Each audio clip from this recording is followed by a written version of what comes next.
Now, thank you very much for coming. This lesson is about Thailand International Mathematics Olympic mock examination 2020 to 2021 for secondary 3 students. Now, the whole paper is of the time allowance 90 minutes and which was divided into 5 areas. Each area will contain 6 questions. So let us not waste our time and let's dive through this paper, starting from question 1. Starting from question 1 in page 3. The first topic is about logical thinking. Now, the first question is a pretty simple one. In fact, it was more likely to be a secondary 1 question than a secondary 3 question. Now, if 2020 October 21st is Wednesday, which date of which is 26th of October 2026. If 21st of October 2020 is Wednesday, which date of the week would there be for 26th of October 2026? Now, we separate this question into several different steps. If we directly calculate it, if we know the number of days that the number of days that passed by within these 6 years, then maybe we can calculate this number. But it is very hard to think about it from this way. So we gave several breakpoints so that we can tackle it one by one. Now, if it is from 2020, October 21st of October 2020, how about to 2021? How many days have passed from 2020 to 2021, October 1st? How many days? It should be 365 days. Because although 2020 is a leap year, we have already passed the leap year because we have already passed February 2020. So now, knowing that this is a leap year, so again, we can think about the same date, but in 2022 and in 2023 and in 2024.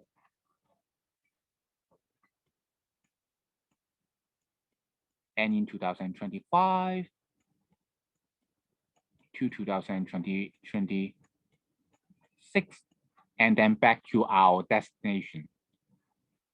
Now we know that from 2020, October 21st, 2020 to October 21st, 2021 there's 365 days has passes by. So we know that if we pass by another year, it will be another 365 days.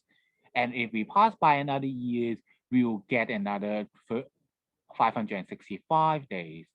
But if we pass by from 2023 to 2024, it actually passed by 366 days because it is a leap year.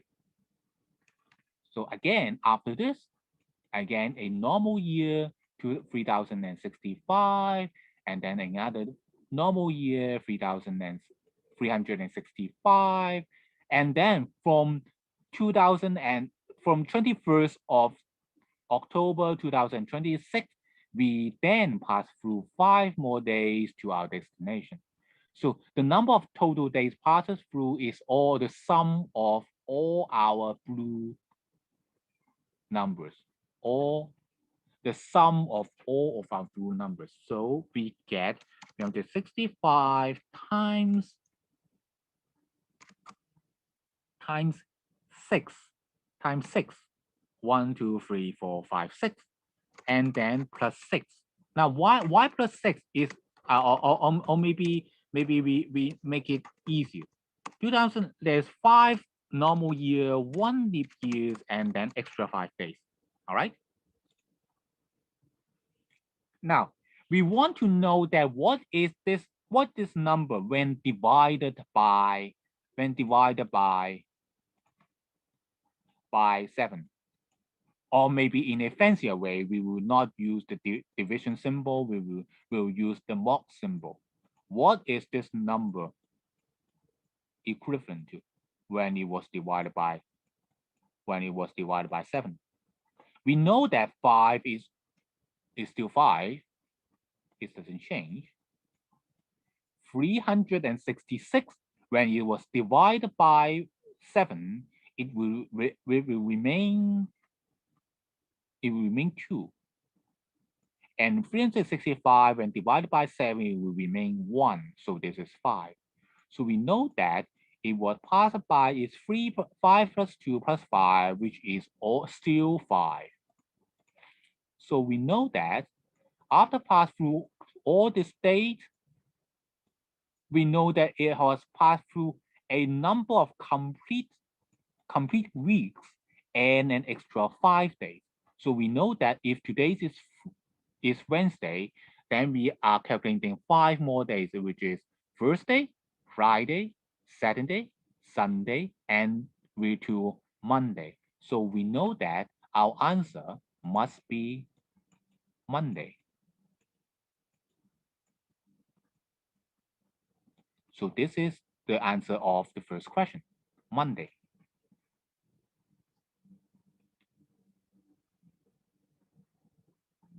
All right. So the next question, given that this is a combination of ratios. If given A and B is 3 to 2, B and C is 3 to 4, C to D is 2 to 5, D to E is 4 to 1, and A plus B plus C plus D to E is equals to 1 to 0, 0. What is the value of E? Now, in order to do this, we need to go to our blank pages because we need a lot of space. Now, let us just write down all of our equation first. We actually have 5 ratio, right? 5 ratio. We write that down first, and we'll do them later. So it'll be 1, 2, 3, 4, 5, and we have actually 5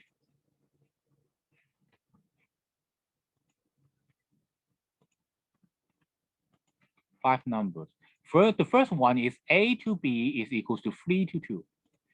A to B is equals to 3 to 2. Okay. A to B is equals to 3 to 2.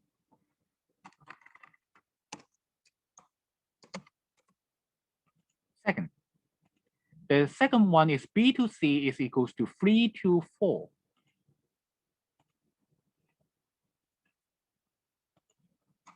B to C is equals to 3 to 4.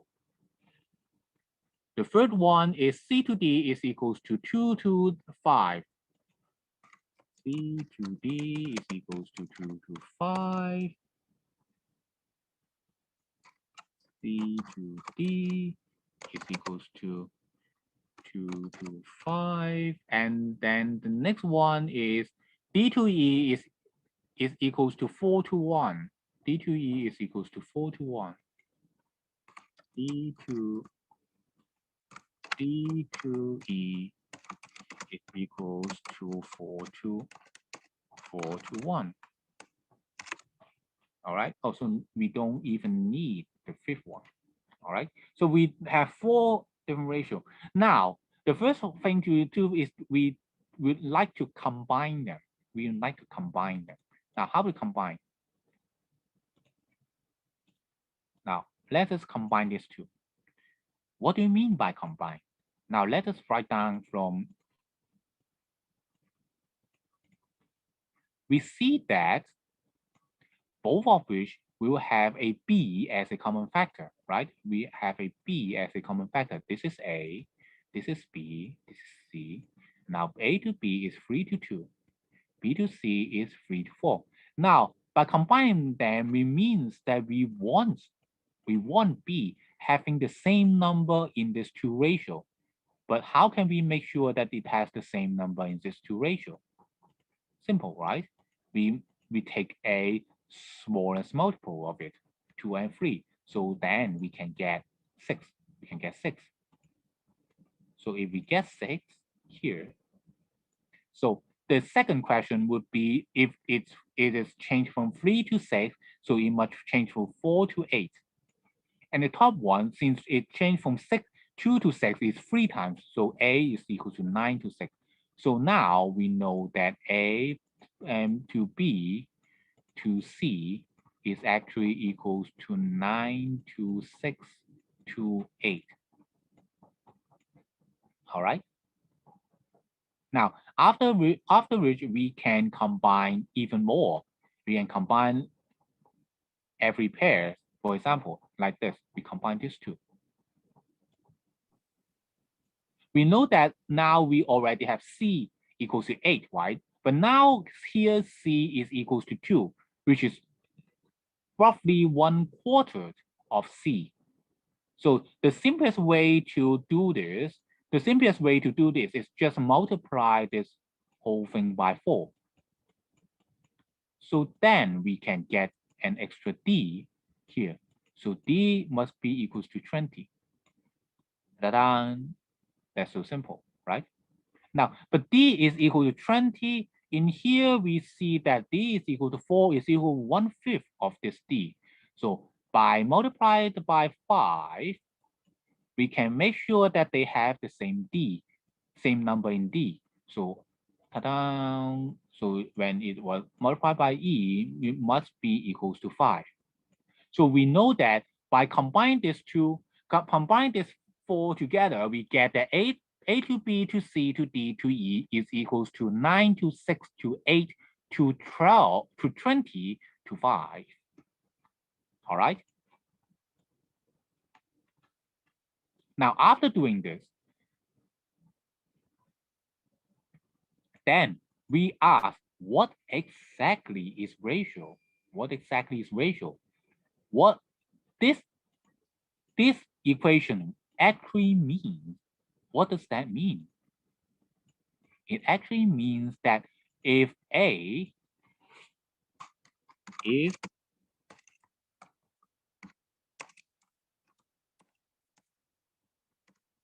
if A is equals to 5, if A is equals to 9 times a proportional constant, let's call this K. Let's call this K. If A is equals to 9K. So what is B now? B would be equals to 6K. The same proportional constant, because for every 9A, there is 6B, right? So if A has 9K value, B has 6K value. So we know that then C must be equal to 8K.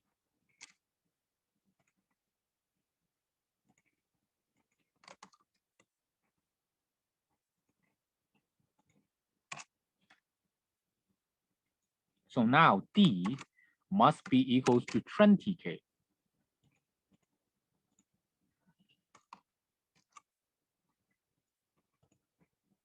So at last, we know that E must be equals to 5K. Must be equals to 5K. Now, that this K is what we call a proportionality constant. A proportionality constant. Now, it's no longer ratio, but a actual number. It's an actual number. Since it is an actual number, then we can add it all together. We can add it all together, right? So it is 9K plus 6K plus 8K plus 20K plus 5K. The total number would be equals to, so we know that A plus B plus B plus C plus D plus D plus E, which is equals to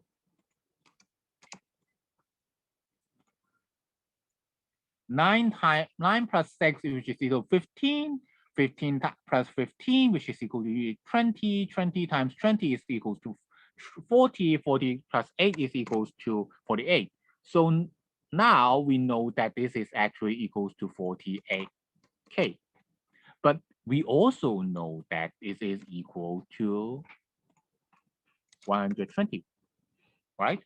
The question say that, now let's go back to a question. The question say that A plus B plus C plus D plus E is equal to 120. This is equal to 120, right? So we know that 48K is equal to 120. So what is K? K must be equal to 25. K must be equal to 25 because we divide 120 by 48, right? So we know that if we know that K is 25, so what is E? What's E now? So then we know that E must be equals to 5 times 25, which is equal to 125, right? 125. So 125 is our answer.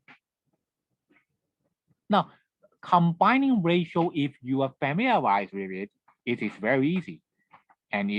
But if you are not, then I will recommend you to take out a sketch paper and then draw just like all the diagram or tables for just like what we have done before.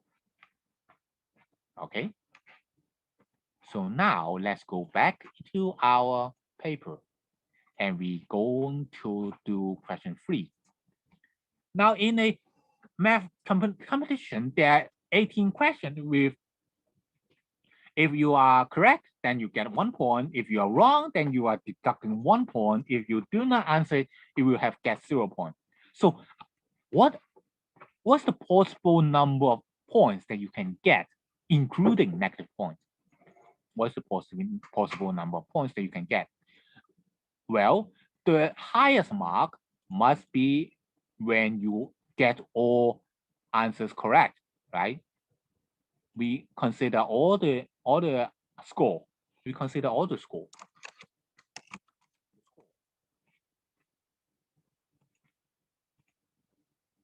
The highest must be when you get all correct, but the lowest must be you get all not correct. So for the lowest cases, it should be equal to negative 18. For the highest cases, it is getting 18. So actually, not only that, but all the points between this negative 18 and 18 is possible because we can choose to not answer it, right? For example, for 5 points, we can answer 5 questions correctly, and then we choose not to answer all other questions. So we get 5 points, right? So there are actually 37 ways 37 ways to answer.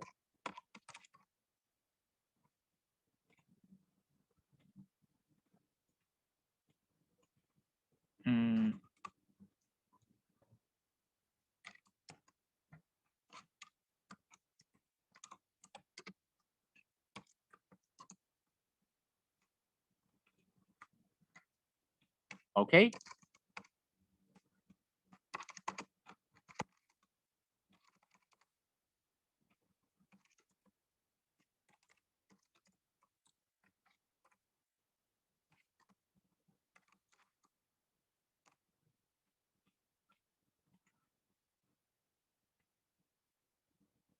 Okay, so there are 38 ways to answer.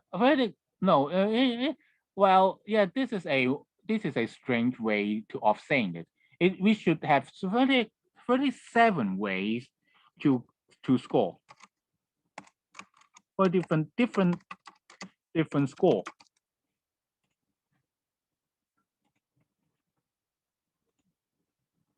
Okay, 37 different ways to score. So if we need to ensure that three candidates will have the same score, three candidates. So which means that every one of these 37 score have three candidates in here. For 300 at least one score which has three candidates from here. So let us study the worst case scenario. What is the worst case scenario for this? For this to be not true. For this to be not true. The worst case scenario is worst case is every score got only 2%.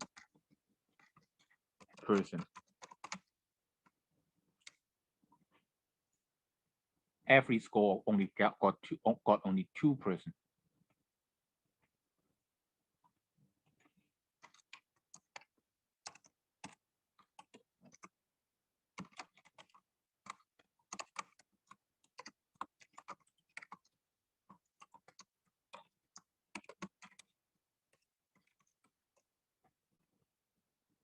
Okay. Now here, much clearer. So if the worst case scenario for this situation to show that no three candidates have the same score is that every score we have two candidates, right? And no more. So in the worst case scenario, they will have 37 times 2, which will be equals to 72. 74 different people to come in this competition. So in order for this to be true, we must have at least one more, because we have proved that if we have 74 students, we can have a situation that every score from -18 to 18, every score have exactly 2 students to score it. So that no student will have no candidate will have the same, no free candidate will have the same score. So in order for it to be true, so we need to add at least one more to this. So our answer would be 74 plus 1, which is equal to 75. 75 is our answer. Okay, so for question 3, 75 is our answer. Okay. Okay, so next, according to this pattern below, what's the number of events? Now, this question is programmatic. Please erase the first number. Let's pretend that this number does not exist. Just pretend that this number does not exist. If we just give you this number, what is the pattern shown below? Sorry, I just typed one more. This number should not exist. If we just gave it 1, 1, 3, 4, 7, 3, 1, 6, 0, what exactly is the pattern? The pattern is if we choose to add this all up, add these two numbers up, and then add these two numbers up, and then multiply with the previous number.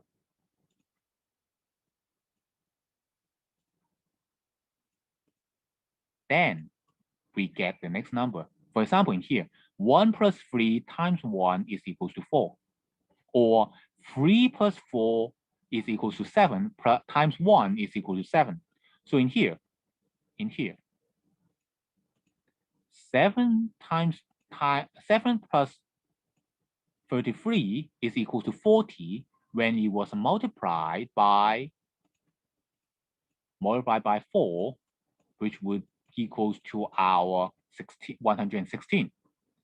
So the relationship is that we get add the previous two numbers together, multiply by the number even before it, and then we'll get the next number. So for the next number, this number must be equal to 33 plus 160, and then multiply by 7. So now this will get our answer. And our answer would be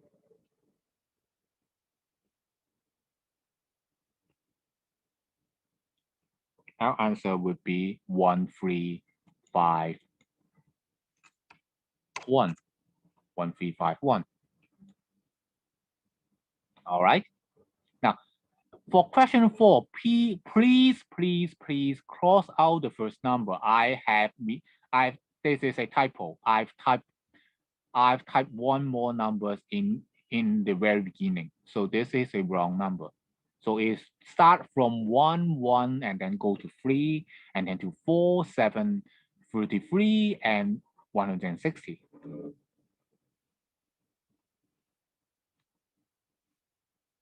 Okay, so now question 5. Find the largest two-digit prime number that is equal to sum of the 3 prime number. So let us find a two-digit number that is largest two-digit prime number. We know that a largest digit number, two-digit number, and it needs to be largest. Let us just write that all down. We get 99, 98, 97, 96, 95, etc., right? Now, first, we know that the first one is not a prime number. This is not a prime number. This is not a prime number. So now let's come to 96. Is 96 a prime number? Is 96 a prime number? How can we know? Now we know that 96 cannot be divided by 3. 96 cannot be divided by 3. It cannot be divided by 2. It cannot be divided by 5. It cannot be divided by 7. We cannot divide it by 11. And after this, we can stop, because we know that since the 11, this number is actually more than 11 squared, which is equal to 1 to 1. So if it is a composite number, it must have a prime factor which is more than 11, which is from 2, 3, 5, or 7. But it does not. It does not. So we know that it is a prime. Okay, now we find our prime. So it is a sum of 3 prime number. First of all, if these 3 numbers are all odd, it will add up to 96, 97. And well, let us try some simple task like 3. So it would be 3 plus 94, right? 94 itself is actually equals to 47 plus 47, right? Both 47 is itself a prime number. So ta-da, we get our answer. The largest prime number is actually, it can be written as the sum of 3 prime numbers. Now, maybe you think that, well, this is just a pure luck, right? We just going to find the largest second 2 digits prime number. It happens to be a sum of 3 prime number, which, well, Not really, because there is a very important postulate in mathematics which says that every number can be written as the sum of two prime numbers. And according to this postulate, if that postulate is true, then we know that this must be true. And that postulate is excuse me, it's very difficult to prove. But we somehow managed to give it to a billion or trillions or quadrillions number, and that's still true. We don't know why, we can't prove it, but that postulate is still true. If any people which is interested in it, you can search a question which is called the Hebrews questions, and one of the postulates among many others is this one, is that any number can be written as the sum of two prime numbers. Okay, now let's go to question 6. Please use a octal number system to represent a binary number system. A binary number system is that now to revise, to refresh your memory, a binary system is that every number is actually, the last number is base of 1, the second digit represent 2, the third digit represent 2 squared, which is equals to 4, the fourth digit represent 2 cubed, which equals to 8, and etc., which is exactly like a normal number that we use now. A normal number, the first digit represent 1, the second digit represent 10, the third digit represent 10 to the power square, it is equals to 100. And the fourth square, which is equal to 10 to the power 4, which is equals to 1000. Now, if we have an octet system, which means that it was no longer of a power of 2 or 10, it is of a power of 8, if it's of power of 8. Now, an octet system to a binary system is is closely related. Why? Let us find out now. If we write down all the digits from lowest to highest in binary number, all the numbers that representing all these digits, we get something like this: 64, 32, 16, 8, 4, 2, 1, something like this. Oops, 62, 32, 16, 8, 4, 2, 1. Yes, it should be like this. How about octet number? Octet number is representing something like this: 16, 8, and 1. So you can see that actually the binary number is just combining all 3 digits into one number in the octet system. In here, we were combining all from 32 to 8 into one single number to the second digit. And from 62 onward, we'll combine into the 62 digits. So in here, it's very simple. We just combine the digit. Now, for this 3 digit, for the last 3 digits, we can combine it. This digit, it is 1 and then 0, 2 and plus a 4, which means it is 5, right? It means it is 5. So by combining it, we know that this is actually in octet number 5. So the second one, the second 3 digit, it is 111. 111 in octet number, which is means equals to 4 plus 2 plus 1, which is equals to 7. Again, the next one. Next one, 3 numbers combined together, which is equals to 011, which is equals to 3, in octet system. So at the end, there's only one numbers left. So it should be just 1. should be just 1, right? 1. So the octal number will be 1375. 1375. Is that okay for question 6? For question 6, is that okay? Are there any questions? You can open your mic or you can type it in the chat room so that I will check the chat room. So is there any question for the first 6 questions? If no, then we'll go to the next question. The next question factorize this factor. Now we see that although it has x and y together, they are decoupled. What do you mean? Decoupled means that there is no x times y terms in the equation. So if you look at it, you have x and a 2x, or it has y, 4y, and 16y, but it has no xy. So we can separate into 2 equations, right?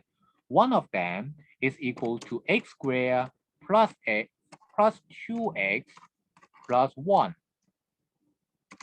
The other is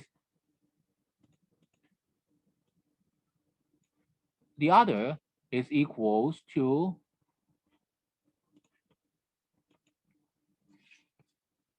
4y. 4y squared plus 16y plus 16. Of course, we will need to give them. Of course, we will need to give them a square and then a bracket, a parenthesis. So now, if we just look at this parenthesis, we immediately recognize that they can be completing square. The square can be complete. If we complete that square, we get the first one would be equal to x plus 1 squared. The second one would be equal to 2y plus 4 squared. Now, you may ask, wait, Mr. Ho, why you don't take out the 4? Why don't you want to make it inside of the square? Well, because now we see that this is the same form as a squared minus b squared, and we know very well what we will need it to. So this one is actually can be written as x plus 1 plus 2y plus 4. And then we can have the substitute of each other, which is x plus 1 minus 2y minus 4. So hence our answer would be something like this. Our answer would be something like this. It would be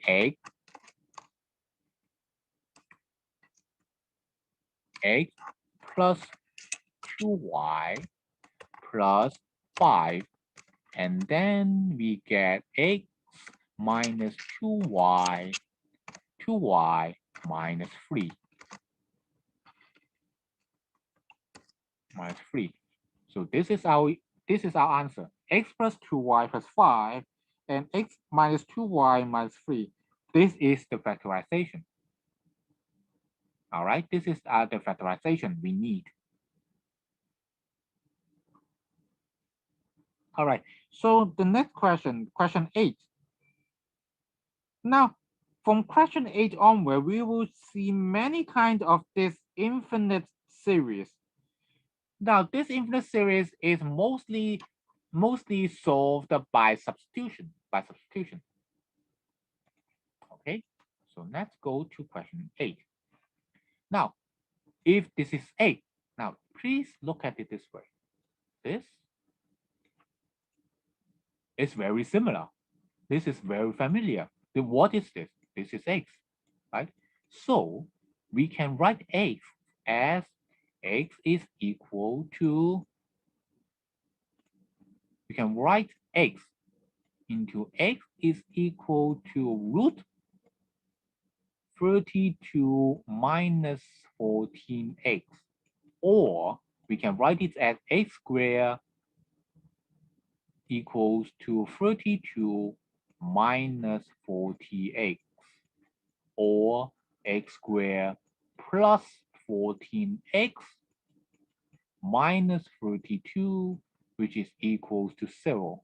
We can factorize it. We get x minus 2 times x plus 15 plus 16, which is equals to 0, which means that x is equals to 2 or negative 16. But can it equals to negative 16? No, because this number must be bigger than 0, right? This number must be bigger than 0. So the only possible answer must be x is equals to 2. So hence our answer for question 8, 8 is equals to 2. 8 is equals to 2. All right. So next one. The next one.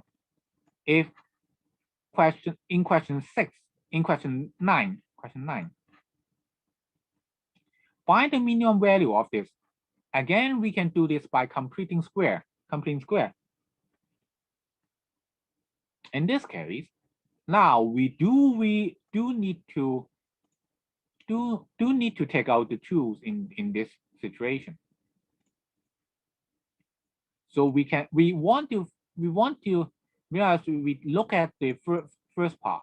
We look at this first part, the x squared and the x part. We write it into 2 times x squared minus 6x. Now we know that in order to complete this, we need an extra 9. We need an extra 9. But we cannot just simply add a 9. We need to subtract a 9 also. So we need to subtract 18. Wait, what? Why this is different? Because it has been multiplied by 2. Because it has been multiplied by 2, right? So we get it. We get it is equals to 7. Then we get that the whole equation can be written as 2 times x minus 3 to the power square plus 49. But we know that the first part can be 0. This part can be 0. We can only say that it is greater or equals to 0, but it can be 0. When it will be 0? When x is equal to 5, it will be 0. So minimum value, the minimum value must be the later part. This is our minimum value.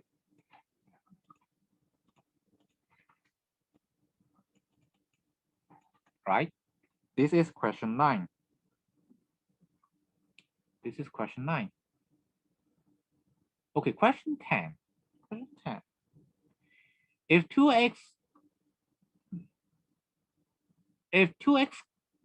to the power 4 minus 7 to the times x to the power 3 plus mx to the power 2 minus nx plus 12 is divisible by x squared minus x minus 6. Whoa, what a equation, what a equation. Now, okay, let's look at question 10.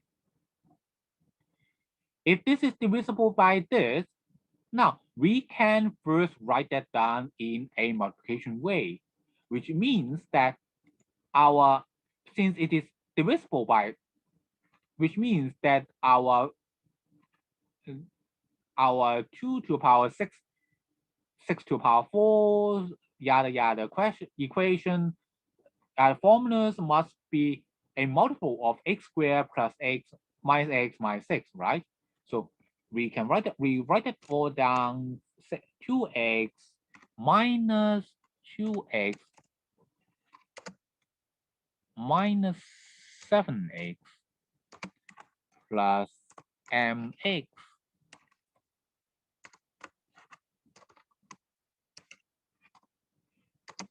minus nx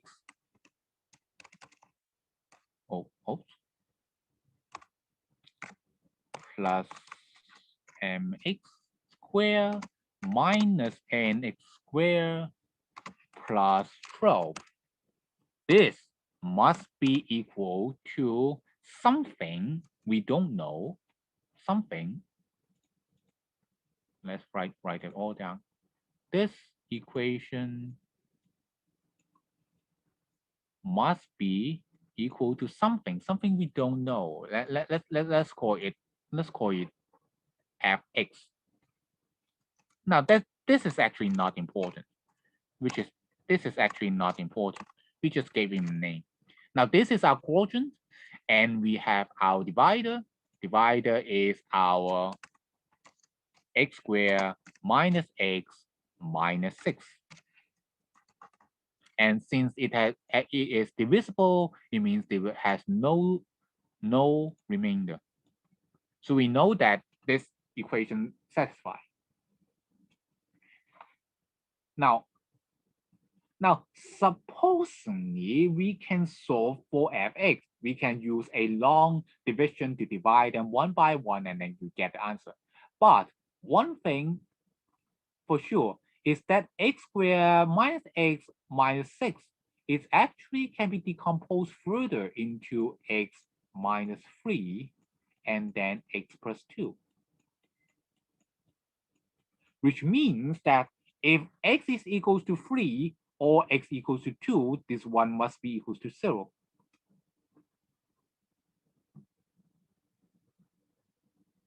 So what does that mean? It means that by substitution in this equation by x equals to 3 or x equals to 2, we get a equation on the left-hand side as the relationship between m and n, and the right-hand side is exactly equal to 0. Because x squared minus x minus 6 is equals to 0. And then because x squared minus x minus 6 is equal, have two solutions, which means that we have two relationships between m and n. So let's now call this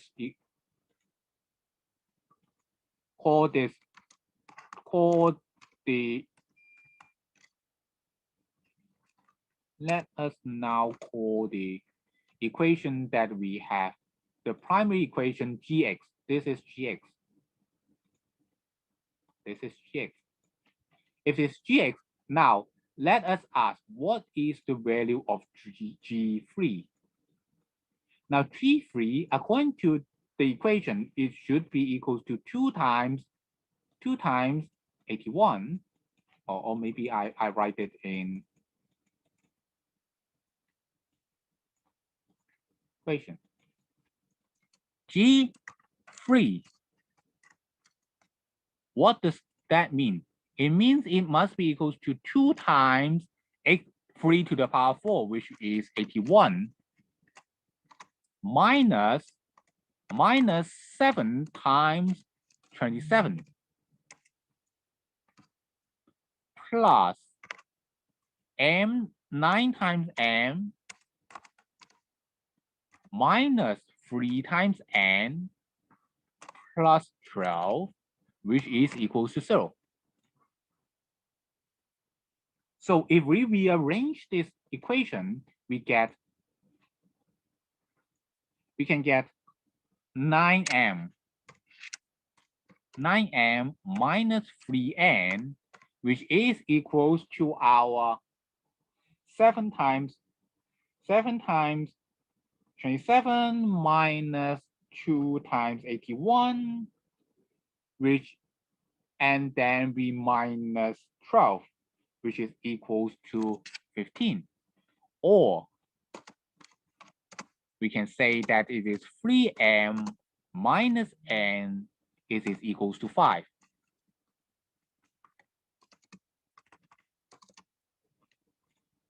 All right. So this is our first equation. Our second equation about G2.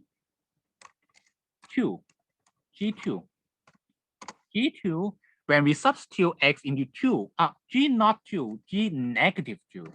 When we substitute x equals to -2, the first one is equals to 2 times 16. The second one is equals to 7 times 8. The third one is 4m. The fourth one is 2n. The last one is 12. This is equals to 0. Again, this is equals to 0. Again, it gave us an equation, which means that 4m plus 2n, which is equals to a very negative number, because we know that all these numbers are positive, right? So it should be equal to 32 plus 7 times 8 plus 12. So that we get our answer is -100. Or we know that 2m plus n is equal to -50. -50. Oh, 2m plus n equals to -50. Now, by combining these two equations together, we immediately can solve for x and y, m and n. Because from these two equations together, if we add up these two equations, we add them all up, we get 5m, which is equals to -45, or m equals to -9. If we know that m equals to -9, then we know that n, which is equals to -32.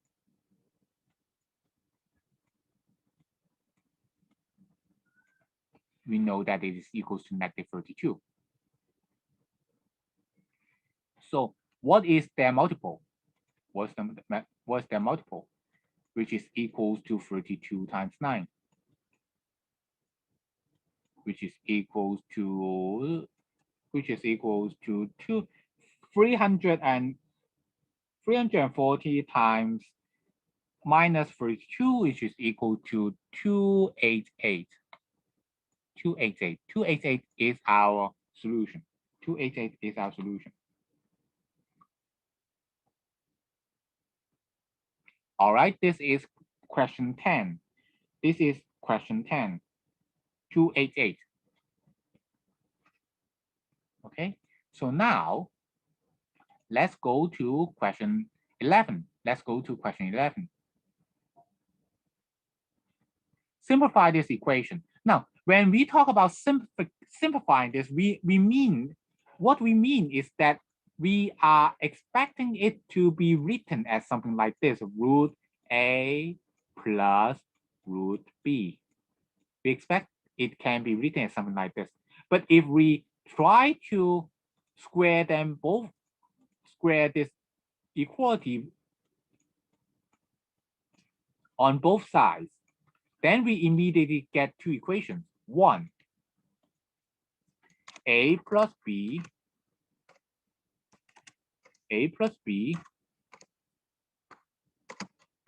which is equals to 22. The first one.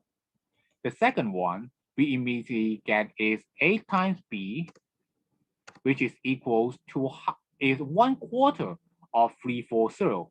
1/4 of 340, which means that it must be equals to 85.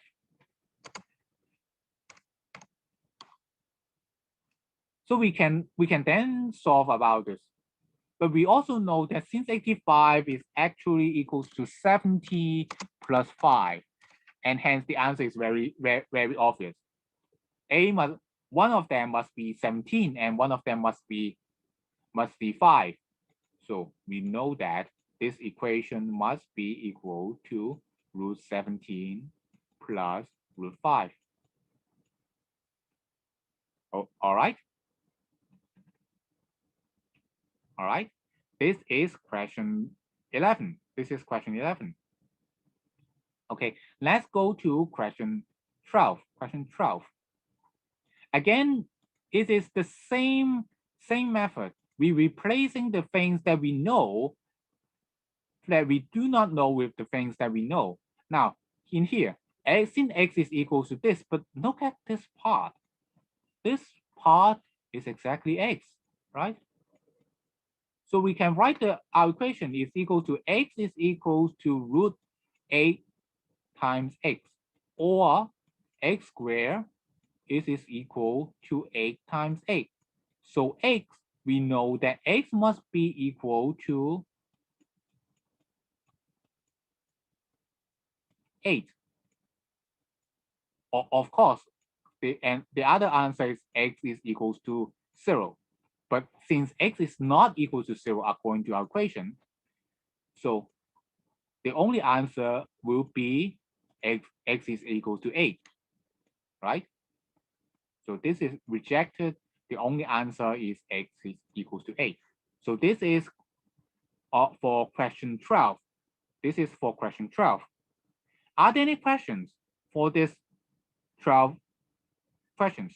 Are there any problems, any answers that you do not know, you want to know the answers, you haven't copied the solution fast enough, so you want me to explain one more time? Is there any questions? If no, now we will talk about question 13. Okay, so I don't really understand number 6. Okay.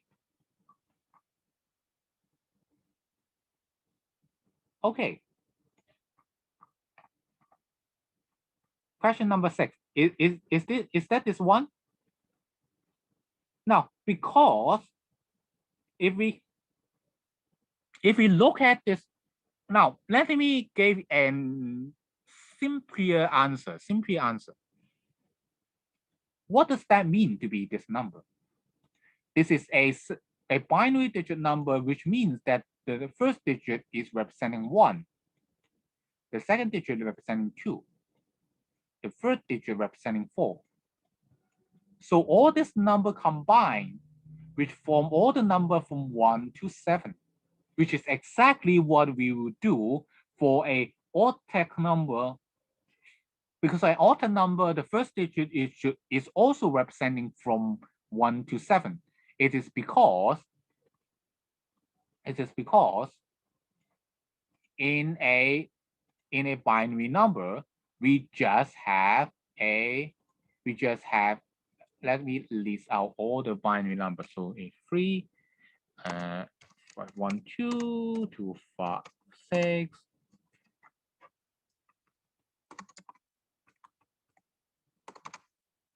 and then 1, 2, 8, and then 64, and then 2, 16, 8, 4, 2, 1. Okay. So now, what you see now is the basis of all binary digit number. The first digit represent 1, the second represent 2, 4, 8, 16. Now, let's see what is the representation of an octet number. An octet number is represented by 1, 8, 64, and 522. So which means that all these numbers that does not represented by another digit must be represented by the previous digit. So we can, because they have the same base for certain bases, which means that we can combine all this to form our equation. Let's, for example, in here, if we combine these two, if we combine these 3 numbers into a 1 number, which we will get a 5, because it is 4, 1, 0, 1, it is 1, 4 plus 1, 1, which is equal to 5. Again, the next one, this one, it is 1, 1, 1 when combined together, which is equal to 7, And then the next one, when combined together, it will get a 3. And the last one would get a 1.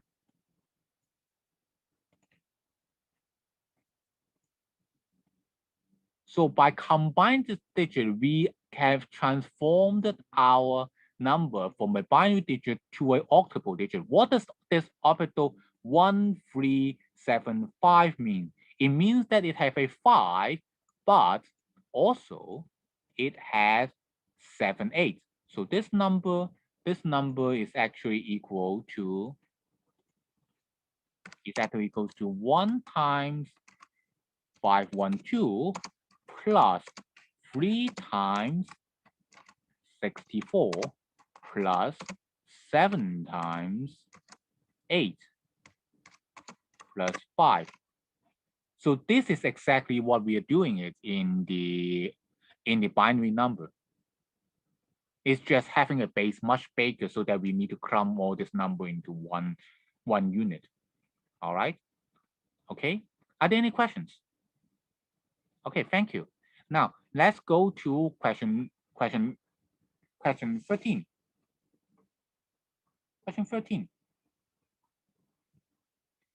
If x is an even number digit, find the maximum value of it. Now, we know that x, now this is just a fancy way to say that when x is divided by, this is just a fancy way to say that when x is divided by 11, by 19, it will have 11 number remain.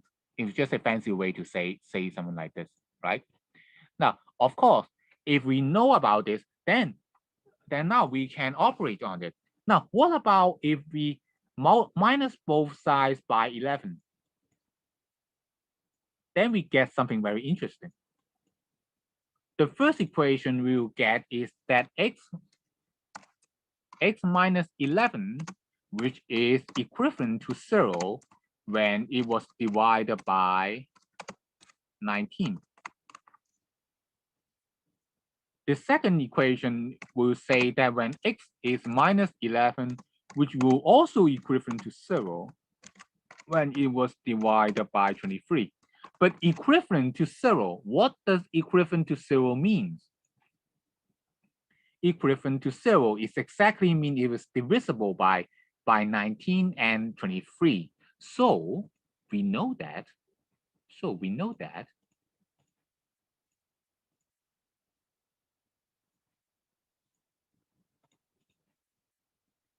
X minus is a multiple of what? Of 19 and 23. Multiple of these two numbers. And let's don't forget that x is actually even 3-digit number, so that x minus 11 must be an odd number. Let's find out what exactly is the multiple of 9 common low is the least common multiplier of 19 and 23. What we get would be 19 times 23, which is equal to 437. So actually, for a 3-digit number, there are only 2 numbers satisfy x minus 11. One is 437. The other is 2 times, which is 874. But since we have already said that x minus 11 must be an odd number, so it cannot be an even number. So we know that x minus 11 must be equals to 437. So it means that x must be equals to 448. 448. All right, this is question 13. X equals to 448. Okay, now question 14 is a very, very easy to explain question, but it's very difficult to prove it. prove it rigorously. It is difficult to prove it rigorously.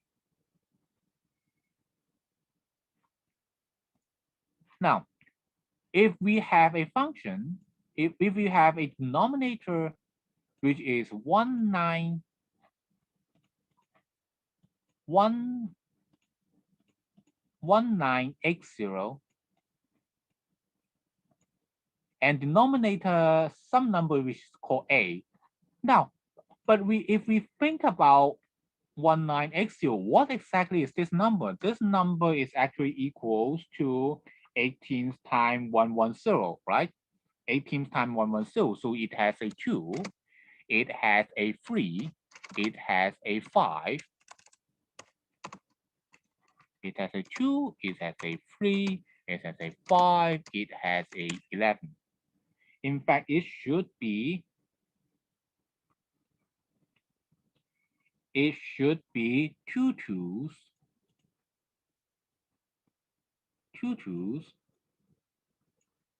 times 2 threes times 1 5 times 1 11. Oh, oops. Okay. So now, because we know that A is actually relative prime, then cannot have any common factor. If A and 1980 have common factor, then you can factor them out and we get a simpler answer, right? So we know that A cannot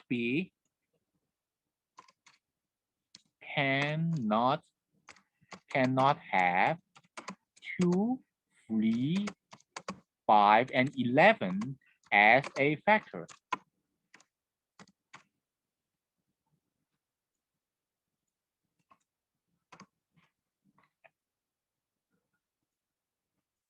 Right? So how many numbers from 1980 to 1, which does not have this as a factor? Now let's do this together. Now at the very beginning, we have 1980. We know that half of them, exactly half of them, which is 992. This number are divisible by 2.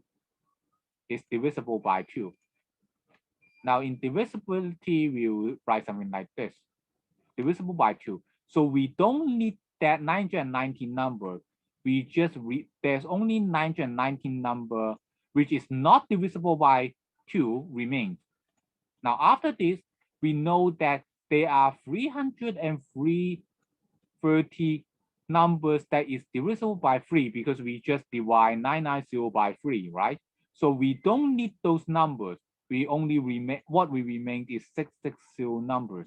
Now in here, we already get rid of all the even number and we get rid of all the number which is of a multiple of 3. So we have 660 number remains. Now we do not want 5. So of all 660 number, we get that is 132 numbers. 132 numbers is 132 numbers is divisible by 5. So we don't need those 5. We minus this 132, we get what we get is 528. 528. Now, of this 528 people, we know that there is 48 people. 48 people, which is divisible by 11. We do not want this 48 people. And at the very end, we get 480 people. 480 numbers. 480 numbers. This number has no common factor with 2 F1980s because it has no factors of 2, no factors of 3, no factors of 4, and no factors of 11. So it is not possible that it has a common factor of 2020. So we know that how many factors are there? It must be equals to 4x0, 0. Now question 15. Find the remainder of 18 to the power of 32 divided by 13. Now, the very first step we do is by dividing the 18 by 13, right? We do not consider the 32 first. We divide by 18 by 13. What we remain is 5 to the power 32. 5 to the power 32. But we know that this is also equals to 25 to the power of 16. Now here comes the strange part. If we divide 25 by 13, we actually get is -1. So it is actually equivalent to -1 to the power of 16. So this must be equals to 1. So we know that the remainder of 18 to the power of 32 divided by 1, it must be equals to 80. It must be equals to 80.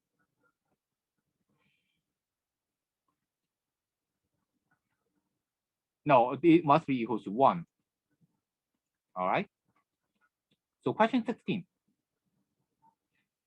202 and then A95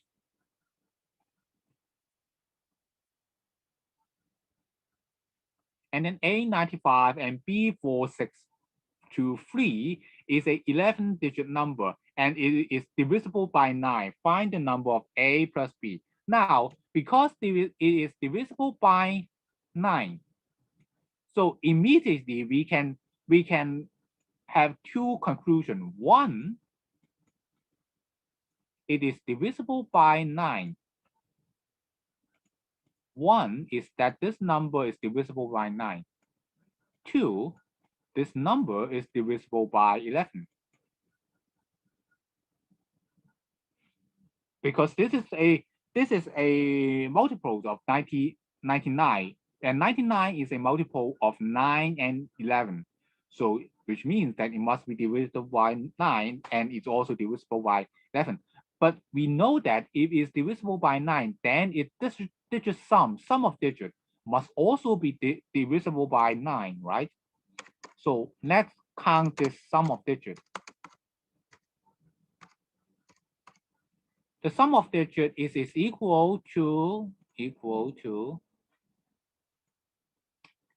202 A95 B4623.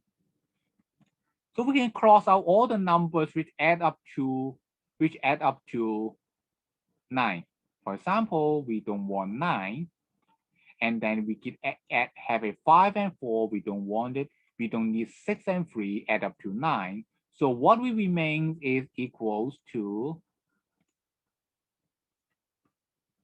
sum of digits is equals to 6 times 6 plus A plus B,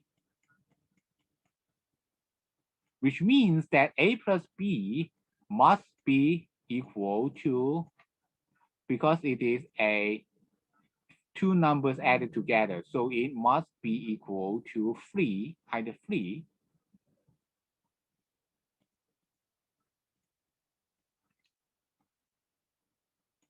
or it must be equal to 12.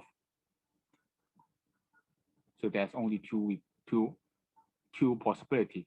Now let us consider all the remaining probability. We know that not only this, but because it was divisible by 11, we know that all digit sum is minus even digit sum is a multiple of 11, right? So we know that all digit sum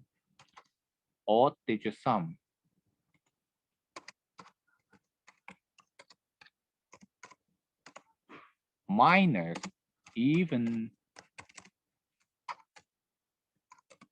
digit sum.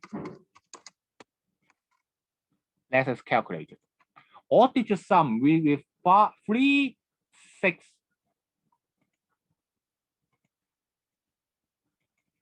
We get 3, 6, B, 9, 2, 2. How about the even digit sum, which is equals to 2, 4, 2, 4, 5, A, and then 0.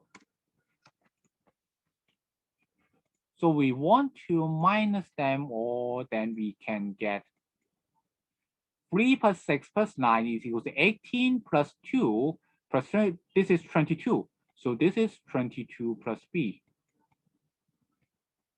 Minus here is a 11 plus 11 minus A. So we know that this number, it is equals to 11 plus B minus A. This is a number divisible by B. This is a, this is a number divisible by 11. But that makes no sense because we already have 11 here. So the only makes sense if and only if B minus A is actually divisible by 11. But B minus A should not be more than 9, right? It shouldn't be more than 9. So we know that this number is actually 0. So A plus B must be a even number. So A plus B must be equals to 12. Because A plus A is equals to B. All right? A is equals to B. So for question 17. Question 17. Again, we have something very, very similar to what we have done previously. We see that this part is essentially X. This part is X. So we just remove it so that we get. So how? So could you repeat number 10 after this question? Thank you in advance. Yes, sure. But we do not have much time. I'll try my best. 6 plus 16 over x, right? And we multiply both sides by x, so this x squared minus 6x minus 16, which is equal to 0. Or we can get that x, we can solve it, hence we get x is equal to 8 or -2. But we know that -2 is impossible. So the only answer is 8. So question 17, the answer is 8. The question is 8. All right. Okay. Let's we quickly go back to question number 15. Question number 15. Find this remainder. We know that if we want to find the remainder of this equation, we first need to find the remainder of the number that is within it. 18 divided by 13. What is the remainder? The remainder is 5, right? So we know that they are equivalent. So this number is equivalent to 5 over 32. All right. But 5 over 32, if we can write it as 5 to the power 2 and then to the power 16, right? And 5 to the power 2 is actually equals to 25, 16. But we know that, again, since we know that 13 to the power multiplied by 2 is equal to 26, and it's only different by 1, so we know that this 25 is actually can be said to be equivalent to -1.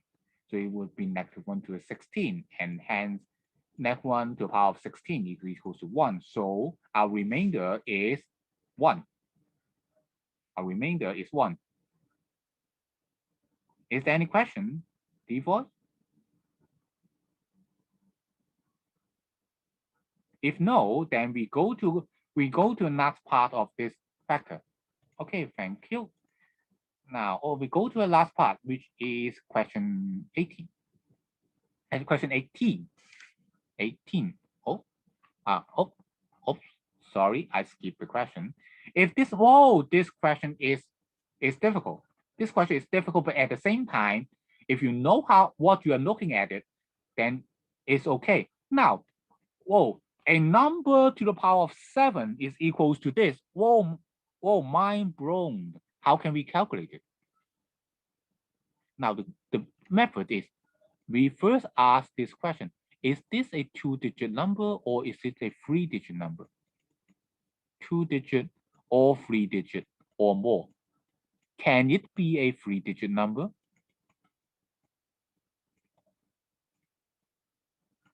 Can it be a 3-digit number? My answer is no. Why? Suppose it is a 3-digit number, so the smallest is equals to 100. Let's consider 100 to the power 7. It would be equals to 1 and then 2 0 and then 14 0 behind it, right? 14 0 behind it. So it has at least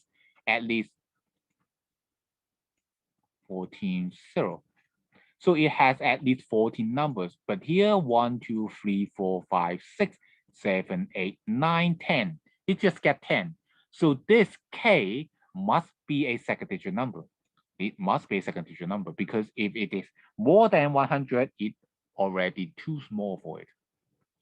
It is too small for more than 200. So we can erase this part. We know that this is a 2-digit number, and hence we can now safely assume that it has 2 numbers here. Now, first thing first, what is the first number? What is this first number? Now, in fact, this cannot even be too big. Suppose that we are talking about, like, let's say 40. This digit is 4. So it makes K, if this digit is 4, which makes it is greater than 40. Let's consider the situation that when 40 is multiplied by 7, which is equals, first, we have 7 0 following us. Second, it will equals to 4 times 7, which is equals to 2 to the power 14, right?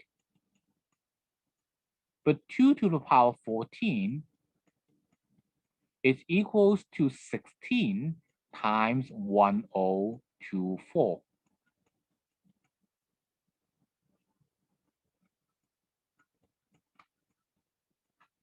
Which means that this number must be bigger than 16 at 30 and then add more 0 at 7 more 0 behind.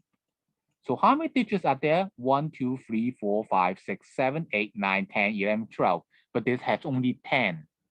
So it is actually smaller than 14 to the power 7. So K at most can be free, can just be 3. And we can try that. If it is 2, then it is too small. So K is 3. The 10th digit is 3. But how about the next digit? The least effective digit. Now we turn around and look at this number 7. Which number when it go to the power 7 will remain a 7 as its last digit? We know that 1 to the power 7 is actually equivalent to 1. 2 to the power 7 is equivalent to 2 to the power 3. It is equivalent to 8. 3 to the power 7 is equivalent to 7. 3 is okay, right? 3 is one of our candidates, but let us look more. If it is 4, 4 to the power 7 is actually equivalent to 4. 5 to the power 7 is 5. 6 to the power 7 is also 6. 7 to the power 7 is actually equal to 3. And 8 to the power 7 is 2. And 9 to the power 7 is 9. So there is no number other than 3 which can be its least certain digit such that e to the power 7 it will have a single digit 3. So we know that this number is also 3. So the value of k is 33. The value of k is 33. All right.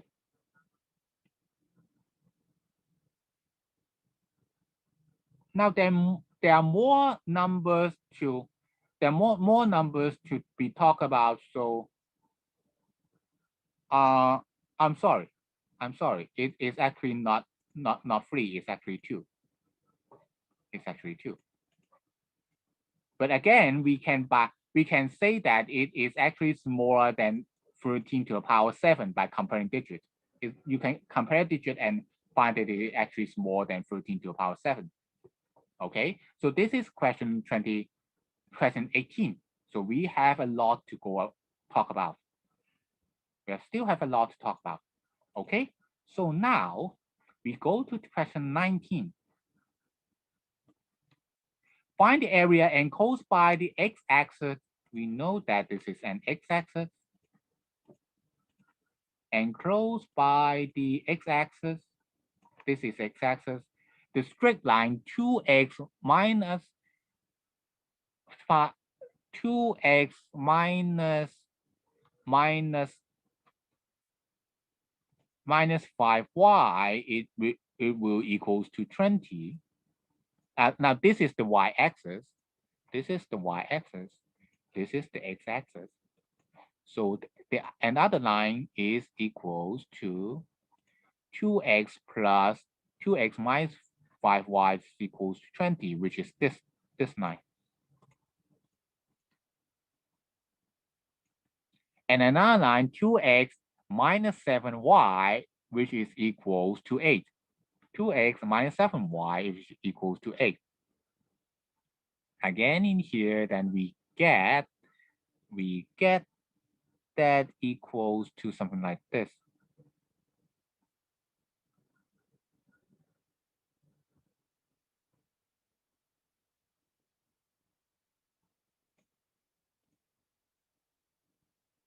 Oh, oops, because this is a very strange equation. We get something like this. So we want to know what is this area? What is this area? We want to know this area by just looking at all these points. We can look at all these points. So what is the coordinate of this point? This 3 points. First, because the upper equation is equals to, the upper equation is equals to 2x minus 5y plus 20. And the lower equation is 2x minus 7y plus 8 equals to 0. So we know that this point exists when y is equal to 0. But when you substitute y is equal to 0, we get 2x is equals to 20. So we know that this point is negative 10. Similarly, if we substitute y is equal to 0, we know this point is negative 4. How about this point? If these two lines is the same, then we can minus them all together, and then we get, now we can minus these two equations. The first equation minus the second equation, if the 1 minus 2, what we get?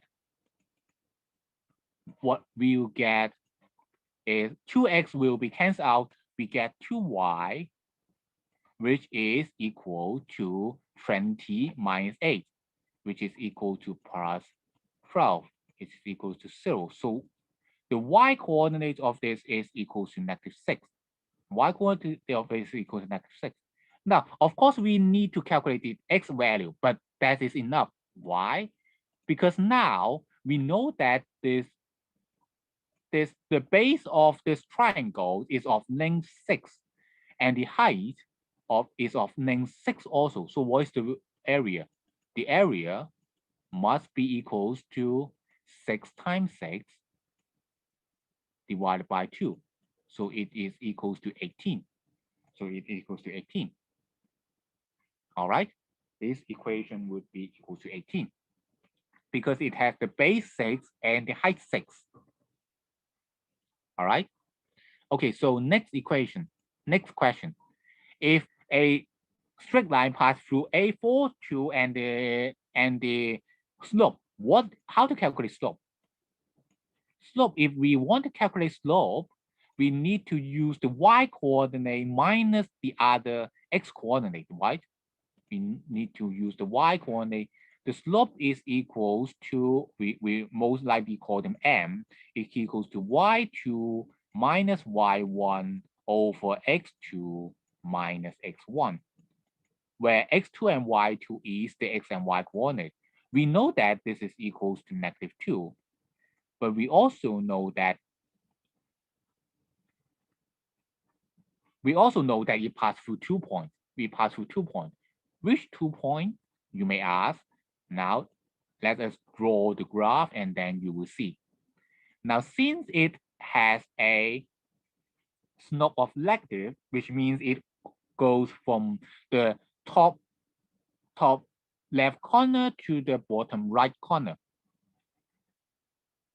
So, and it passes through this point, which is A, which is here, which means that this line must be something like this. This blue dot is our x coordinate, and another dot, which is our green dot, is something here. This coordinate is equals to 4, 2. This must be equal to some x0, right? Because it is x coordinate. So if we substitute this 2 points into here, we get it is 2 minus 0 over 4 minus x is equals to -2. Then we can substitute it. We get 2 is equals to 2x minus 8. And hence we get x is equals to 5. So x is equal to 5. This is the x-intercept of it. X is equals to 5. Right? Okay. So now let's go to 21. Let's go to 21. Oh. Now in here we will introduce you a new formula which we call a Helen formula. It's a very famous formula. Please remember this. Helen's formula. Helen's formula is an equation for you to calculate the area of a triangle. Helen's formula is the equation for you to calculate the area of a triangle if you only know the length of 3 sizes. If we only know the length of 3 sizes, now we need a particular number. We want to call S. S is equals to the parameter of the triangle, which is equals to A, the triangle length A plus B plus D divided by 2. This is what we call S. So if a triangle is of length A, B, and C, S is equals to half its perimeter, then its area is actually equals to, this area is actually equals to S times S minus A times S minus B times S minus C. And then we gave it a big square root. So in here, how can we use it? In here, what is S? S is equals to 8 plus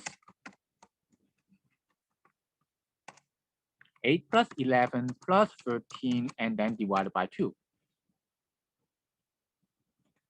which is, in this case, which is equal to 24 plus 8 is 32, which is equal to 16.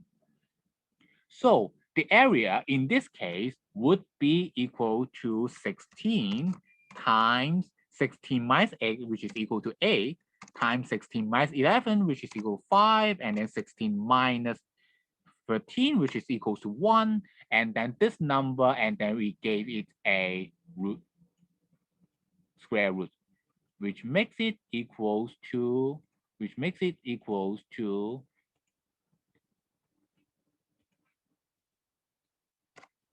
16 times 18, which if we square them out, we get an 8 out.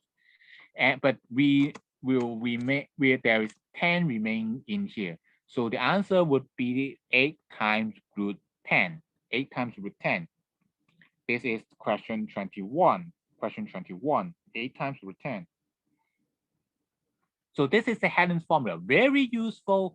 There are many situations that if we do not want to go through all the difficulties of calculating angles, then we can use this Helen's formula. Okay. So question 22. Question 22. Find the shortest distance from 620 to y plus 2x plus and minus 8. Now this actually has a formula. This actually has a formula, and the formula is actually very easy to remember. Just copy the original for equations into the denominators of these fractions, but we replace it by replacing the x by the number that we want, and replace the y by the points that we get. Then we get that is 12 plus, we get 12 plus 2 times 6 minus 8. But then on the other hand, since we get the square root of 1, the 1 is the coefficient of y plus the square root of the coefficient of x, and then we gave it a good square root, and then we take an absolute value of it. This is the equation. And by this, we can calculate this is 12 plus 12 minus 8, which is equal to 16. But the bottom is equals to root 5. So the answer would be equals to 12, 16 over root 5, or we can say that is 16 times root 5 over 5. This is question 22. Question 22. Okay, this is question 22. Now question 23. Question 23. Now first we draw the triangles out first. We draw this triangle out first, because it would be very, very difficult to understand without a triangle. Now, we name all this name. We call this A, we call this B, we call this C. So now what is angle B? Angle B is this angle. Angle C, angle A is this angle. Now there's a very famous formula which we call this a Sino. Laws of sine concerning about triangle, which means that for any length, for any triangle, sine angle A divided by BC must be equal to sine B divided by AC must be equal to sine C divided by AB. Now, if you wonder why this is so interesting, is because that all these angles and the line are on its opposite. So if we consider the angle C, then what we are divided by is the edge on its opposite side of this angle. So this must be true. In particularly, the first one must be true. If we rearrange it, we get sine B over sine A. Rearrange the first part, we get sine B over sine A must be equal to AC over BC. But this is what we have known. AC is 29 and BC is 16. So we get our answer, which is 19 over 29 over 16. Or we gave it a 1 and 16 over 13. Both of them are okay. All right, this is question 23. Okay, let's go to question 24. Now, question 24, if we draw a, let's say a polygon, let's say a pentagon, no, a hexagon. What exactly is a exterior angle? Now we all know that this red angle is the interior angle, right? But the exterior angle is the opposite of it, which if we extend this line, this green angle on the opposite complementing the red angle is the exterior angle. This is the exterior angle. Now in geometry, there's a theorem which says that the sum of the exterior angle is equal if they all equals to 116. The sum of exterior angles is all equals to 116. But how many exterior angles are there? We have 1, we have 2, we have 3, we have 4, we have 5, we have 6, right? So it must be equals to n times each of this angle, which from our question we gave it as 16. So it is n times 16 is equal to 360. So we know that n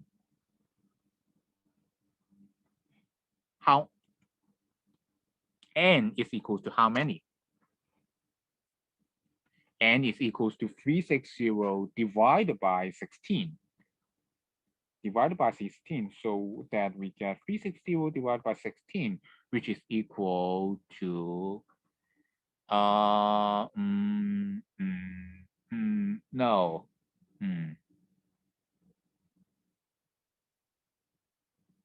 16. No, I think the question is wrong. The question is wrong. I think this question should be 36. I think it have made a mistake. It should be 36. So if in this case, then it would be the same as the answer sheet. So the n is equal to 10. Sorry, because as we have found out, n cannot be any one of this exterior angle cannot be equal to 16 degrees, because if that's the case, then n becomes a fraction, which is not okay. So it needs to be bigger. All right, so please correct it for me. And I know that the time is running out, so please bear with me. We might need to have 5 to 15 minutes more to finish the whole paper. So is there any question for this geometry part? If no, then we will go to our last part, which is the combinatorics, or the method of counting. We already know that x and y is equals to a positive integer such that 9x plus 7y is equal to 224. Find the maximum value of x minus y. Now, if this has to be a maximum value, then x must be the biggest and y must be the smallest, right? X must be the biggest, y must be the smallest. Now, in that case, let us go back to our equation. what is the biggest x can we be? So in this equation, we know that 9x must be smaller than 4. So what is the maximum value of x? So the maximum value of x must be equals to 224 divided by 4 is somewhat smaller or equal to 24. So let's try it sometime. If a, so let's try it. Let's try. If x is equals to 24, what will happen? If x is equal to 24, then we will get something like this. 9 times 24 plus 9 times 24. What is 9 times 24? 9 times 24 is 216. So it needs to add 8 in order for it to be equals to 224. But it is okay. Is that okay?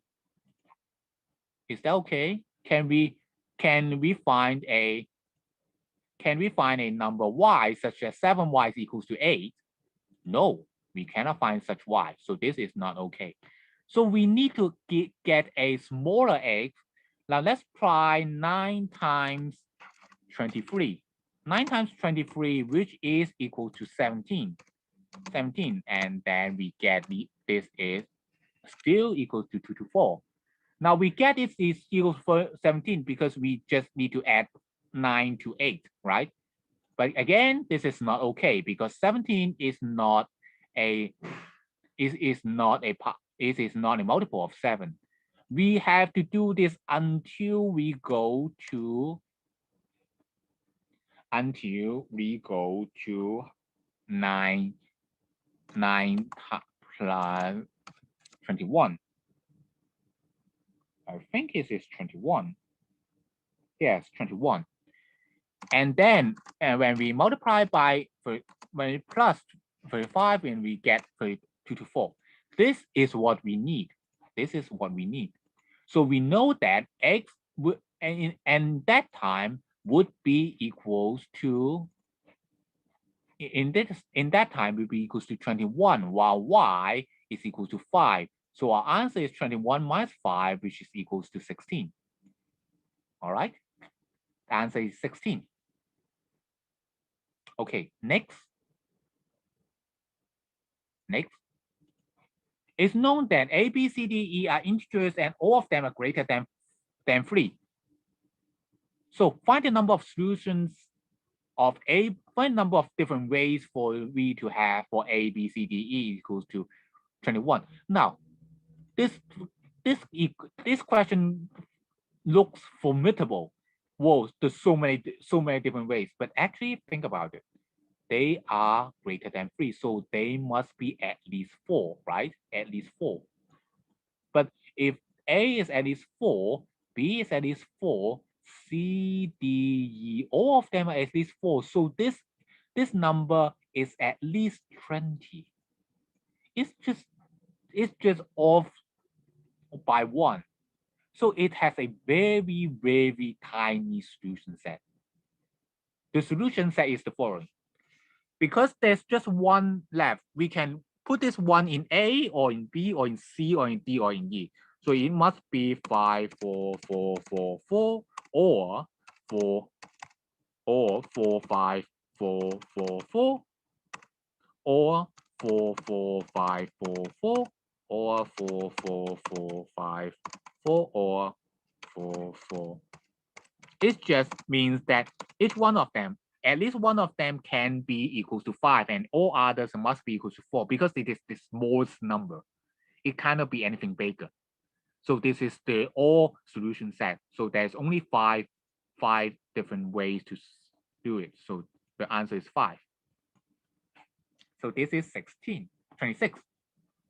All right, this is 26.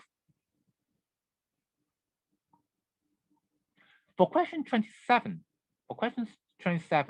if we randomly draw 2 cards, find a card which is a multiplier of both T and another card which had a single digit at 7. Now, let us talk, and let us think about if one of these cards there are actually 3 different ways of doing this. 3 different ways to count it. But we focus on the simplest way. Now, we first consider this because this is a very strange condition, Its single digit is equal to 7, so there actually has only 3 cards that satisfy this equation. One is 7, one is 17, the other is 27. If it is 7, what is the probability? If we draw one card is 7, what's the probability of drawing a card which is a multiple of 3, which is 10. We have 10 chances to draw a 3. Why? Because all 3, 6, 9, 12, 15, 18, 21, all of them are in the card. Because 7 is not a multiple of 3, right? Again, if we draw a 17, we still have 10 different ways to draw this 3 card. But if we draw 27, then we only have 9 ways to draw. Because 27 not only it is a card with a least significant digit as 7, it is also a power of a multiples of 3, which means that if you draw this, the other card, there is only 9 other cards which is of the multiple of 3. So combine this all together, we get that there are only 29 ways of drawing this card. But now, 29 ways to drawing this card. But now, let us think about it. What is the different way to draw 2 cards from 30 cards? That is a very familiar solution, which is our coefficient or combinatorics C. So which is 30 over C, 30C2, which means that it would be equals to 29 over 30 times 29 divided by 2, which makes it equals to 1 over 15. 1 over 15. So 1 over 15 is the answer of 27. 1 over 15 is the answer of 27. We just count the number. All right. Okay. So question 28. Charlie draw 4 balls randomly from a bag with 4 black balls and 6 white balls. Find probability that at least 2 black balls are drawn.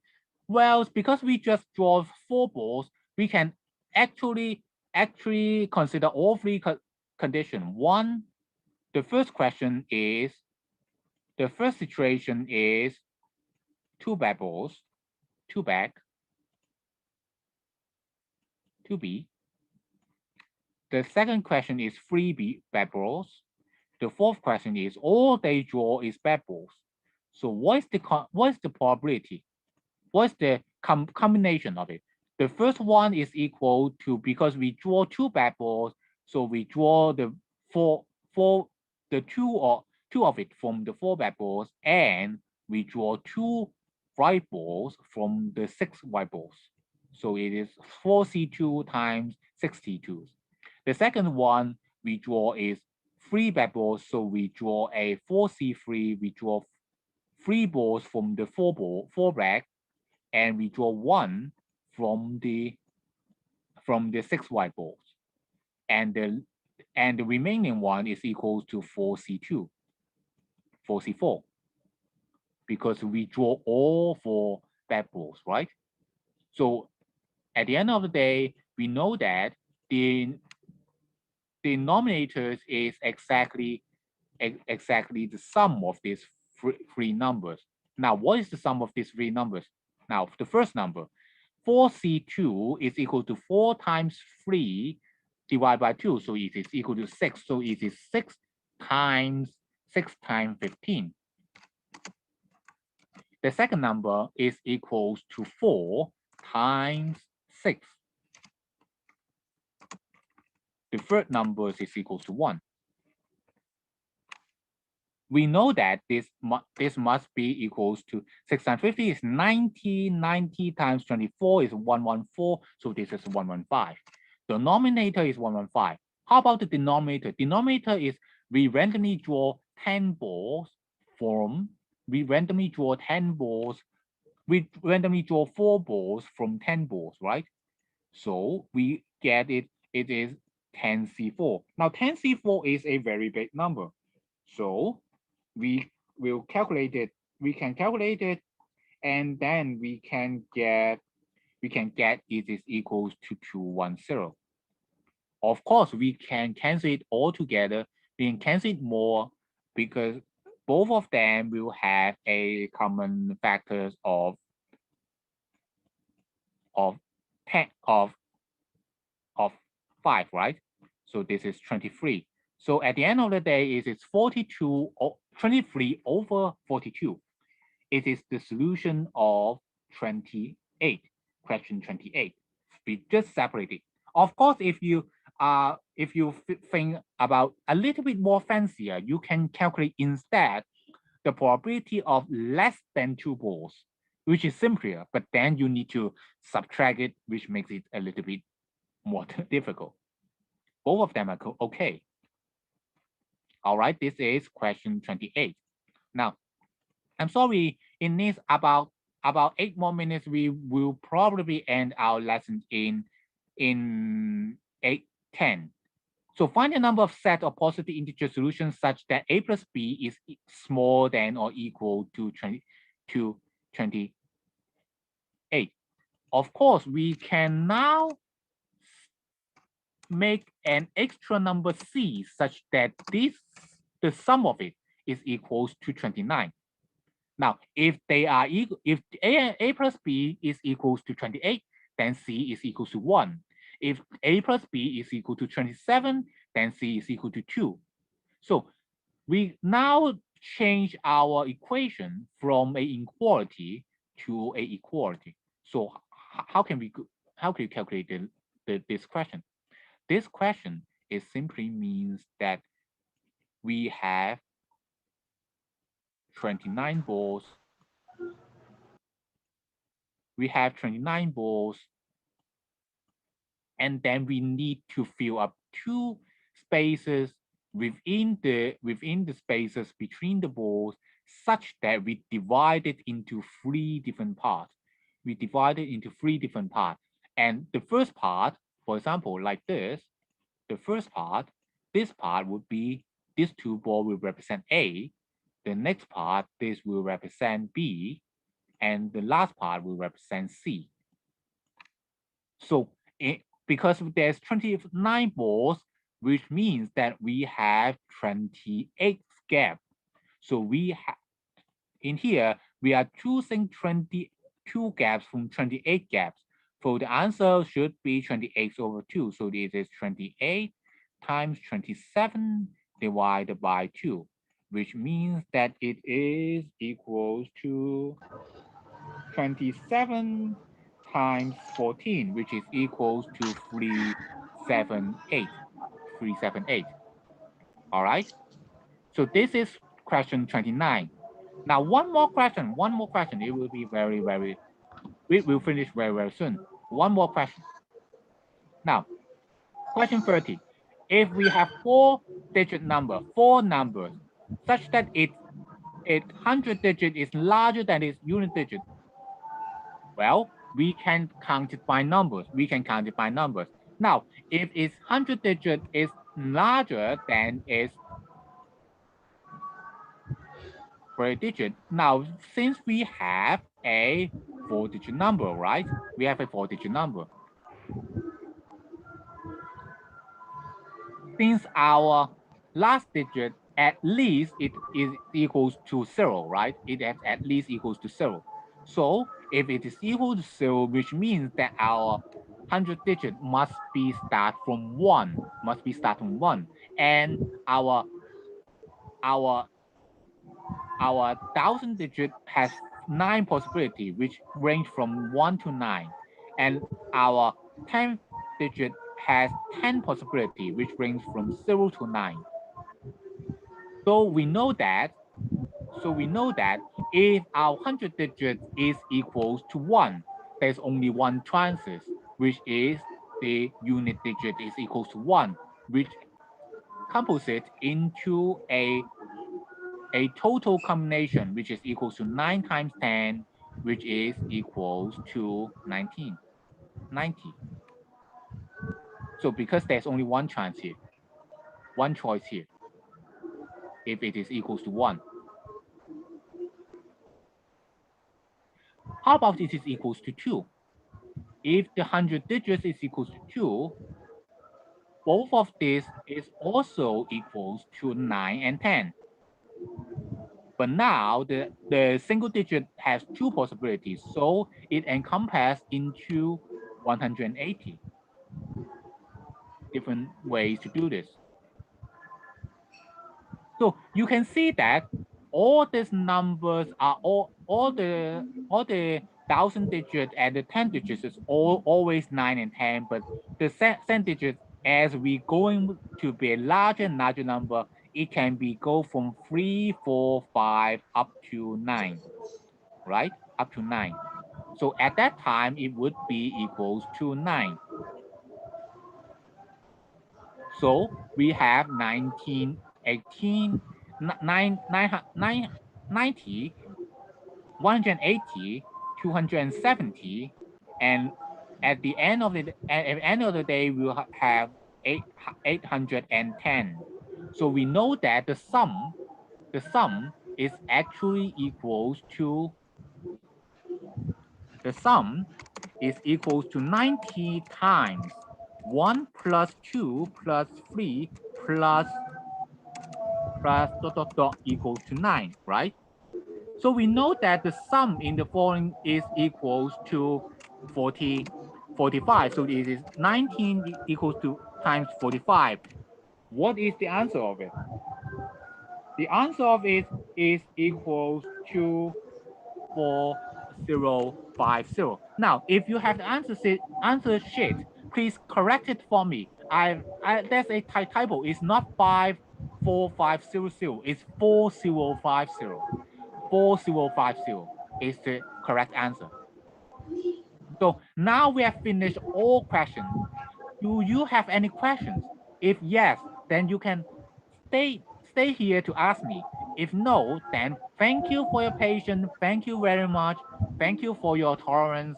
And the lesson will be end here. Thank you. Goodbye. Have a nice day. If you have any question, please stay here and ask me. If you have not, then the lesson will be end here. Will be end here. If you have any question, please feel free to ask me. You can open your mic, speak with me, or you can type it in the chat box. Both of them are okay. I will be staying here for 5 more minutes.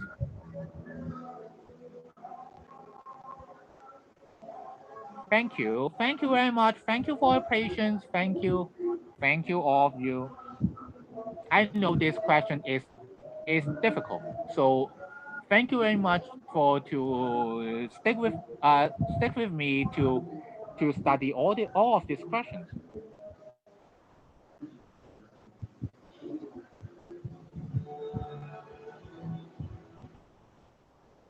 Sir, can you explain number 11, please? 11 again. Okay. Okay. Now number 11 is quite an early question, right? Number 11. Now simplify this. Oh, okay. Is there any question? So we know that what do you mean by simplify this equation? Simplify this equation means that it is equals to, we can write it down in here, in this form. This is what we mean by simplify. But if we need to simplify it, well, let us take a square on both sides. So if we take the square on both sides, the left-hand side is equal to 22 plus 2 over 2 times 85, right? We just divide by divide 340 340 by 4, and then we get that 2 out. But what's the right-hand side? The right-hand side should be a plus b plus 2 times root a times b. Now, if we compare these two sides, we then find out that if they have to be equal, then this 22 must be equals to a plus b, right? If 22 must be equals to a plus b, and this 85 must be equals to a times b, right? Because these two numbers must be the same. One is a rational number, is an integer. The other is an irrational, is a root number. So these two numbers cannot be mixed together. If these two numbers have to be the same, then each part of it must be the same. Is that okay in this part? Is that okay in this part? This blue part, the green part must be equal to the green part, and the purple part must be equal to the purple part. Very good. Now, if this is okay, then we can think about it. But if 85 is equals to 17 plus 17 times 5, right? This is equals to 17 times 5. So it means that if a and b is an integer, they must be equals to 17 and 5. And fortunately, 17 times 5 is actually equals to 22. So we know that these two numbers, one must be 17, the other must be 5. It can be A is 17, B is 5, or A is 5, B is 17. Both of them is okay. So when we simplify it, we can write that into the square root of 17 plus the square root of 5. Is that okay? Is that okay? Oh, thank you. So are there any questions? Are there any questions? There's so many people, so many students that are staying here, but I don't know whether you are asking questions or not. We have just 2 minutes left. Please take, please hurry up and ask me questions. If not, we will be ending this lesson in 2015.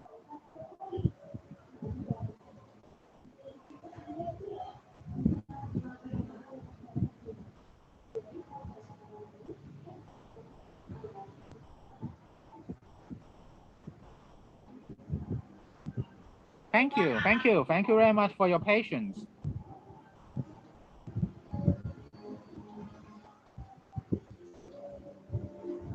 Thank you. If there's no other questions, then I will end this lesson now. If there's no other question, I will end this lesson very, very soon. Are there any questions?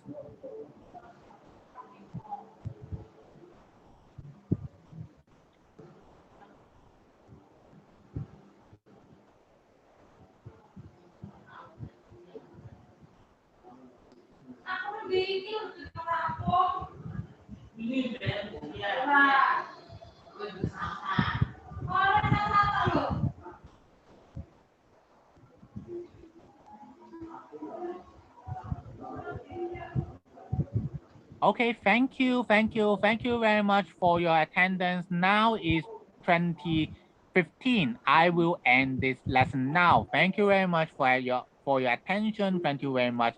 Have a good evening. Bye.